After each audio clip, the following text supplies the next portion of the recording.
Surviving a night in a haunted asylum. The gates of Blackthorn Asylum creaked ominously as Logan stepped inside, his flashlight casting weak beams across the overgrown grounds. The structure loomed ahead, its broken windows staring like empty eye sockets, its peeling facade an eerie reminder of decades of abandonment. The challenge was simple. Spend one night inside and walk out with $5,000, courtesy of a YouTube dare that had exploded in popularity. But as Logan stood before the asylum, he couldn't shake the feeling that the payout might not be worth it. The rules were clear. No leaving before sunrise, no tampering with the camera equipment he carried, and no weapons. Logan shrugged off his unease, brushed a strand of his dark hair out of his eyes, and muttered to himself, "It's just an old building." He pushed open the main doors, their hinges shrieking like a warning, and stepped inside. The air was thick with mildew and a sour metallic tang that made his stomach churn. Faded graffiti covered the walls, but beneath the spray paint, he could still see the remnants of old medical posters and warnings. A large, tarnished plaque near the entrance read, "Blackthorn Asylum for the Mentally Ill. Established 1912. Closed 1978. Logan scanned the entryway with his flashlight. The faint shuffle of rats echoed through the darkened hallways. He started walking, boots crunching on shattered glass and debris. At first, nothing happened, just silence and shadows. He set up his first camera in the main corridor, speaking into the lens. "All right, folks. Hour 1.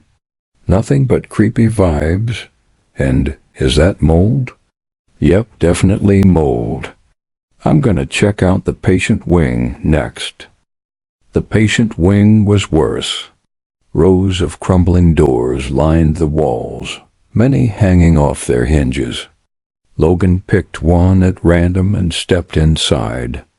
The room was bare, except for a rusted bed frame and a dark stain on the floor that he didn't want to think about. He set up another camera, but just as he was leaving, the door slammed shut behind him. Logan spun around, heart hammering. "Hello?" he called, voice shaky. No response. He tried the handle, but it wouldn't budge. A faint scratching sound came from the other side of the door, like nails dragging across the wood. "Who's there?" Logan shouted, his voice echoing in the empty halls. The scratching stopped. Then, in a voice that was barely more than a whisper, a woman said, "He's still here." Logan froze. The voice hadn't come from outside the door. It had come from behind him. He turned slowly, flashlight trembling in his hand. The beam landed on the corner of the room where a figure stood, facing the wall. Its head was tilted unnaturally, and its long, matted hair obscured its face. Logan stumbled back, his breath hitching in his throat. The figure moved, its body jerking unnaturally, like a marionette. It turned its head, revealing empty, blackened eye sockets and a wide, rotting grin. Logan screamed and lunged for the door. It flew open this time, and he bolted into the hallway, nearly tripping over his own feet. He didn't stop running until he reached the central stairwell. His breathing was ragged, his mind racing. "It's not real," he whispered to himself. "It's just stress or a prank." But the asylum didn't care about his rationalizations. The air grew colder, and the walls seemed to groan. Shadows shifted unnaturally at the edges of his vision, and faint whispers filled his ears, growing louder with every step. Logan stumbled into the basement, hoping to find a place to hide and regroup. Instead, he found a room full of rusted medical equipment and blood-stained operating tables. In the center of the room was a massive iron cage, its bars bent as though something inside had forced its way out. He felt a chill run down his spine as he noticed fresh claw marks on the floor, leading toward the far corner. The whispers turned into laughter, low, guttural, and inhuman. Logan backed away, but the door behind him slammed shut, trapping him. A figure stepped into view. It wasn't the same one from the room upstairs. This one was taller, its body elongated and wrapped in a tattered straitjacket. Its head lolled to the side, and its mouth opened impossibly wide, emitting a sound that was somewhere between a growl and a scream.